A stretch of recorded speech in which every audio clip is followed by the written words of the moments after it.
Videos देखने के लिए सब्सक्राइब करें जनसत्ता.com, बेल आइकन दबाकर पाएं लेटेस्ट नोटिफिकेशन। जब हम बाज़ार में जाते हैं और कुछ खाने का मन होता है तो हम बर्गर या पिज़्ज़ा ऐसा लेते हैं जो ऑलरेडी बना हुआ हो, मेन्यू में ऑलरेडी होता है, हम बस वही ऑर्डर करते हैं और खाते हैं। और काफ़ी बारी अच्छा भी होता है बिकॉज़ जो शेफ़ बना रहे हैं उनको पता है कि क्या इंग्रेडिएंट्स अच्छे एक साथ जाते हैं। लेकिन मुझे ऐसा लगता है कि कभी कभी सबवे जाना भी बहुत अच्छा होता है, क्योंकि आप अपने हिसाब से अपने सैंडविच में इंग्रेडिएंट्स डलवा सकते हैं, उसमें कुछ चीज़ें एक्स्ट्रा कर सकते हैं, कुछ चीज़ें हटा सकते हैं जो आपको नहीं पसंद। अब इमेजिन करिए अगर ऐसी ही चॉइस, ऐसी ही फ्रीडम आपको मिले बाइक खरीदते टाइम भी, तो कैसा होगा? वेल, हमें इमेजिन करने की ज़रूरत नहीं है, कुछ इसी तरीके की चीज़ TVS हमें प्रोवाइड कर रही है। आइए मैं आपको दिखाता हूँ। ये है TVS की नई अपाचे RR 310। अब मोस्टली ये बाइक पहले की तरह ही है, लेकिन क्योंकि अब TVS ने एक नया प्रोग्राम इंट्रोड्यूस किया है बिल्ड टू ऑर्डर नाम से, उसके वजह से अब आप इस बाइक में 2 किट्स लगवा सकते हैं। आप अगर उनका ऐप डाउनलोड करते हैं या फिर अगर आप TVS की वेबसाइट पे जाते हैं तो एक वेब कॉन्फ़िगरेटर है जहाँ पे जाके आप ये बाइक सेलेक्ट कर सकते हैं, आप इसमें वो किट ऐड कर सकते हैं, देख सकते हैं कि उसमें क्या क्या ऑप्शंस आपको मिल रहे हैं, एंड उसके बाद आप इस बाइक को ऑर्डर कर सकते हैं। लेकिन क्या एग्जैक्टली चेंज हो रहा है और क्या बदलाव आते हैं इन किट्स से, अगर आपको ये जानना है तो बने रहें हमारे साथ।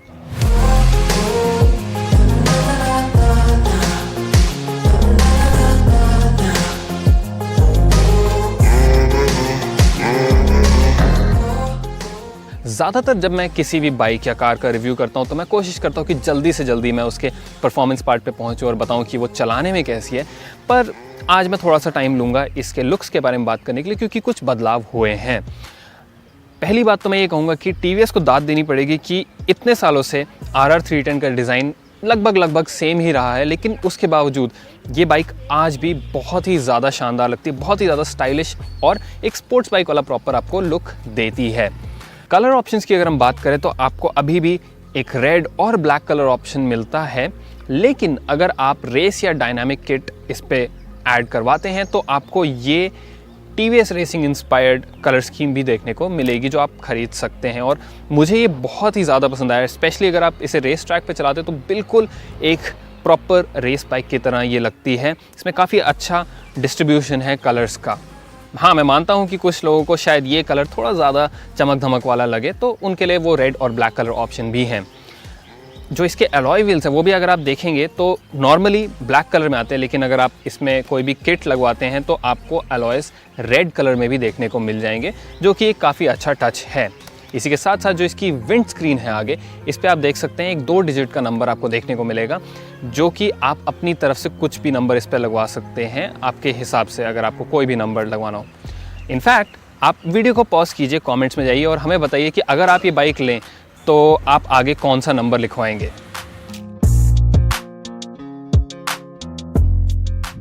तो आइए अब बात करते हैं इसकी रेस और डायनामिक किट की। जो 2 किट ऑप्शंस हैं जो आप इसमें ऐड करवा सकते हैं, आप चाहें तो इनमें से कोई एक किट लगवा सकते हैं या फिर दोनों भी लगवा सकते हैं, और इस बाइक में आपको दोनों ही किट देखने को मिलेंगी। पहले मैं बात करता हूँ डायनामिक किट की, जो कि ज़्यादा महंगी है, लेकिन इसमें आपको ज़्यादा अच्छी चीज़ें भी मिल रही हैं। सबसे पहली चीज़ जो मैं बताना चाहूँगा वो है इसका सस्पेंशन। जो इसका फ्रंट सस्पेंशन है वो कम्प्लीटली एडजस्टेबल है। सिर्फ आप इसका जो प्रीलोड है वो नहीं सेट कर सकते, आप इसका रीबाउंड और कंप्रेशन भी सेट कर सकते हैं। एंड अगर आपके पास एक स्क्रू ड्राइवर ना हो तो भी कोई टेंशन नहीं है, क्योंकि ये चाबी आप इन स्क्रूज़ को एडजस्ट करने के लिए यूज़ कर सकते हैं। आगे और पीछे दोनों ही जो सस्पेंशन की सेटिंग है वो इस चाबी से आप सेट कर सकते हैं। ये काफ़ी एक अच्छा फीचर है। तो सस्पेंशन चेंज करने का फ़ायदा ये होता है कि ये बाइक वाकई में बहुत ही ज़्यादा मल्टी टैलेंटेड, जैसे हम कहते हैं, वो बन जाती है। क्योंकि अगर आप शहर में इस बाइक को चला रहे हैं तो आप इसको थोड़ा सस्पेंशन को सॉफ्ट सेटिंग पे रख सकते हैं, ताकि जो गड्ढे वड्ढे हैं उनको बेटर तरीके से ये सोख ले और आपको उतना ज़्यादा दिक्कत ना दे। और जब आप रेस ट्रैक पे इसको लेके जाएं या जब आप लंबे टूर पे निकलें तो आप इसके सस्पेंशन को थोड़ा सा ज़्यादा स्टिफ कर सकते हैं, थोड़ा ज़्यादा और रिस्पॉन्सिव बना सकते हैं, ताकि आपके जो ट्रैक पे जो टाइमिंग है वो कम हो जाए। एक और फीचर जो डायनामिक किट ऐड करती है वो है एक ब्रास कोटेड चेन। और ये एक ऐसी चीज़ है जो कॉमन लोग हैं, जो नॉर्मल रोड पे चलाते हैं, उनको भी काफ़ी पसंद आएगी, क्योंकि ब्रास उतनी जल्दी से रस्ट नहीं होता, इसमें कोरोजन नहीं होती उतनी जल्दी से। तो जो चेन की जो लाइफ है वो बढ़ जाती है, चाहे आप इसे पानी के टाइम पे या बारिश के टाइम पे चलाएं। दूसरी जो इसकी रेस किट है उसमें आपको जो हैंडल बार्स है वो थोड़े से ज़्यादा और अग्रेसिव पोजीशन में देखने को मिलती है, थोड़ा सा ज़्यादा नीचे हैं, तो आपको थोड़ा सा और झुकना पड़ता है जब आप बाइक चलाते हैं। और जो इसके फुट पैग्स हैं उनको 30 mm से ज़्यादा ऊपर किया गया है, और इसका जो एग्जॉस्ट है उसको भी थोड़ा सा ऊपर की तरफ एंगल किया है। अब इन सब से होता क्या है कि जब आप रेस ट्रैक पे हैं और आप एक काफ़ी अच्छे प्रोफेशनल राइडर हैं, जो कि मैं नहीं हूँ, तो आप इस बाइक को और ज़्यादा पुश कर सकते हैं। जब आप टर्न्स पे हो तो आप और ज़्यादा लीन कर सकते हैं, आपको जो क्लियरेंस है वो और मिल जाएगी, तो आपके फुट पैक जो हैं वो नहीं घिसेंगे, या फिर आपका एग्जॉस्ट है वो नहीं घिसेगा जब आप ज़्यादा एग्रेसिव एंगल पे लीन करते हैं। और सिटी में अगर मैं बात करूँ तो सरप्राइजिंगली मैं इस बाइक को 2-3 दिन से चला रहा हूँ, ट्रैफिक में भी फंसा मैं काफ़ी बारी, लेकिन मुझे इसकी जो राइडिंग पोजीशन है वो इतनी ज़्यादा ख़राब नहीं लगी कि मुझे ऐसे लगे कि नहीं ये मुझे स्टैंडर्ड सेटिंग में ही लेनी चाहिए थी। तो TVS ने काफ़ी अच्छा बैलेंस आई थिंक अचीव किया है इस मामले में, और अगर आप इसे लंबे टूर पे भी लेके जाते हैं हाईवे पे, तो ये बाइक बहुत ही ज़्यादा कंफर्टेबल रहेगी फिर भी आपके लिए। और सबसे बढ़िया बात ये है कि अगर आपके पास ऑलरेडी RR 310 है, लेकिन वो 2017 या उसके बाद का मॉडल है, तो ये फीचर्स आप रेट्रोफिट करवा सकते हैं अपनी बाइक में भी।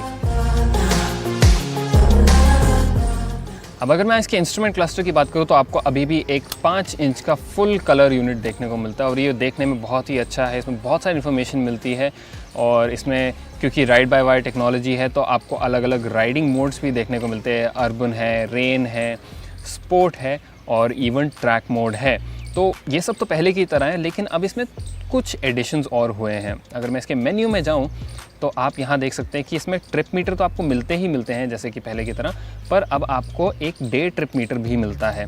ये क्या करता है, ये आपको आपके जो पूरे दिन की राइडिंग स्टैट्स है वो दिखाता है। तो इसमें आपको कुछ चीज़ें देखने को मिलेंगी, जैसे कि आपने कितना डिस्टेंस कवर किया, आपकी एवरेज स्पीड क्या थी, आपने कितना एवरेज तेल कंज्यूम किया।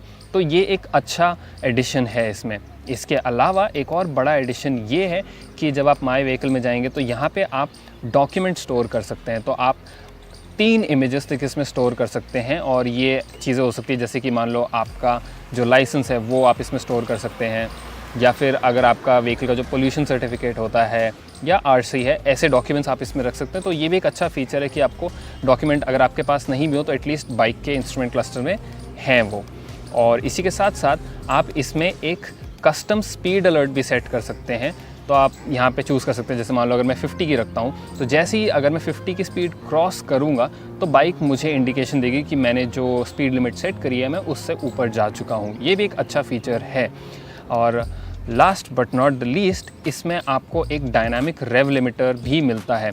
ये बेसिकली क्या करता है कि जैसे मान लो जब सर्दी का टाइम होता है और सुबह आप पहली बार बाइक स्टार्ट करते हैं तो ज़्यादा रेव करना अच्छा नहीं होता बाइक के लिए, इंजन की लाइफ पे ये इफ़ेक्ट करता है। तो ये एक आपको इंडिकेटर दिखाएगा कि अगर आप इंजन ठंडा है और आप बहुत ज़्यादा रेव कर रहे हैं तो ये आपको इंडिकेटर दिखा देगा कि इस पार्ट से ऊपर रेव आप ना करें। और जैसे जैसे इंजन गर्म होता है वैसे वैसे वो आपको और रेंज देता रहेगा और आपको दिखाएगा कि ठीक है अब आप प्रॉपरली इसे एक्सेलरेट कर सकते हैं। अब ये सारी चेंजेस जो हैं ये काफ़ी छोटे मोटे आपको लगेंगे, पर मेरे हिसाब से ये काफ़ी अच्छी चीज़ है, क्योंकि इससे आपकी जो डेली राइडिंग है उस पर फ़र्क थोड़ा बहुत तो पड़ेगा ही, आपकी कन्वीनियंस थोड़ी सी ज़्यादा बढ़ जाएगी। तो ये जो नए फीचर्स हैं ये एक ऑलरेडी बहुत अच्छी जो मोटरसाइकिल है उसको और भी ज़्यादा बेहतर बना देते हैं। अब अगर मेरे को इसमें कुछ छोटी सी कमी निकालनी हो तो मैं ये कहूँगा कि जो इसके लेफ़्ट साइड के जो स्पेशली स्विचेस हैं वो थोड़े से ज़्यादा पास हो सकते थे। मेरे हाथ काफ़ी ठीक ठाक साइज़ के हैं, पर फिर भी मुझे कभी कभी थोड़ा सा ज़्यादा स्ट्रेच करना पड़ा इसके इंडिकेटर या फिर हॉर्न या फिर मोड चेंजिंग बटन्स तक पहुँचने के लिए।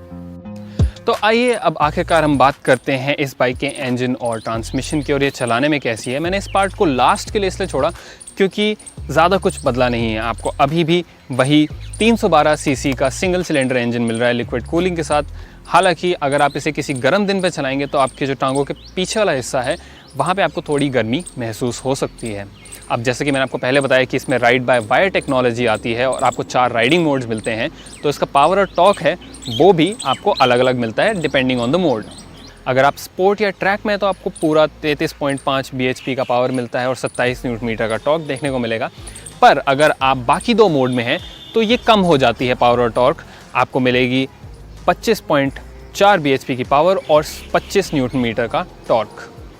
इस बाइक का इंजन आज भी उतना ही ज़्यादा सक्षम है और उतना ही ज़्यादा ताकतवर है जितना पुरानी बाइक का था। आप लगभग कभी भी अगर इसका एक्सेलरेटर खींचते हैं तो ये बाइक एकदम तेज़ी से आगे की ओर चलती है। और अगर आप हाईवे पे भी जा रहे हो तो आराम से आप जो 100 की स्पीड है या उससे ऊपर की स्पीड आराम से आप उस तक पहुंच सकते हैं और मेंटेन भी करके रख सकते हैं। ये बाइक की जो वाइब्रेशंस है वो भी उतनी ज़्यादा नहीं है। इस बाइक को चलाने में बहुत ही ज़्यादा मज़ा आता है। इसका जो वेट है उसकी वजह से ये प्लांटेड भी काफ़ी ज़्यादा रहती है बाइक हमेशा। TVS ने इसमें ग्लाइड थ्रू टेक्नोलॉजी भी दी है, जिसकी वजह से जब आप ट्रैफिक में हो तो आप क्लच छोड़ के भी बाइक चला सकते हैं स्लो स्पीड पे। बाइक आपकी बंद नहीं होगी और इससे आपके हाथों पे कम जोर पड़ता है। और साथ में TVS ने इसमें स्लिप और असिस्ट क्लच भी दिया है, जिसकी वजह से इसका जो क्लच है वो वैसे भी काफ़ी ज़्यादा हल्का है। जो इसका 6 स्पीड का गियर बॉक्स है वो भी काफ़ी अच्छी तरीके से काम करता है। बाकी अगर आप प्रॉपरली जानना चाहते हैं बाइक चलाने में कैसे, तो आप हमारा पुराना रिव्यू भी देख सकते हैं, क्योंकि जैसे कि मैंने कहा इसका जो इंजन है वो पहले की ही तरह है। तो आइए बात करते हैं कि इन जो किट्स का प्राइस है वो कितना है। अगर आप डायनामिक किट लेते हैं तो आपको वो पड़ेगी 12,000 रुपये की, और जो रेस किट है वो पड़ेगी आपको 5,000 रुपये की। और जो पैसे आप दे रहे हैं उसके बदले में मेरे हिसाब से आपको बहुत ही अच्छा इक्विपमेंट अपग्रेड मिल रहा है।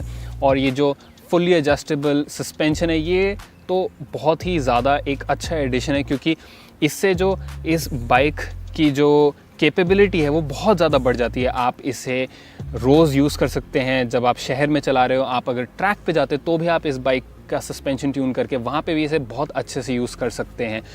तो जैसा कि मैंने कहा, इस बाइक से आप लगभग सब कुछ कर सकते हैं। एंड अगर मैं बात करूं इसके जो बेस प्राइस की, तो वो है करीब 2,60,000 रुपये। और जब TVS ने BTO प्लेटफॉर्म इंट्रोड्यूस किया था तो उस टाइम पे RR 310 का प्राइस थोड़ा सा बढ़ा दिया था और इसका प्राइस 2,60,000 कर दिया था। अब जैसा कि आप जानते हैं कि सारे ही चीज़ों के प्राइस थोड़े बहुत बढ़ रहे हैं, और ऊपर से TVS ने इसके जो इंस्ट्रूमेंट क्लस्टर है उसमें भी कुछ एक्स्ट्रा फीचर्स दिए हैं। तो मेरे हिसाब से अगर आप बेस वर्जन भी लेते हैं इस बाइक का तो आपको एक अच्छी डील मिल रही है। तो कुल मिला के अगर मैं कहूँ तो RR 310 अब और भी ज़्यादा काबिल हो चुकी है। और अगर आप इस प्राइस सेगमेंट में कोई बाइक लेना चाहते हैं तो आप इसे डेफिनेटली कंसिडर करें, क्योंकि ये बाइक लगभग हर ज़रूरत को आपकी पूरा कर सकती है। मैं TVS को भी दाद देना चाहूँगा, क्योंकि उन्होंने ये एक नया इनोवेटिव प्रोग्राम निकाला, बिल्ड टू ऑर्डर। और मैं डेफिनेटली देखना चाहूँगा कि फ्यूचर में और कौन से TVS प्रोडक्ट्स इसमें इंक्लूड होते हैं।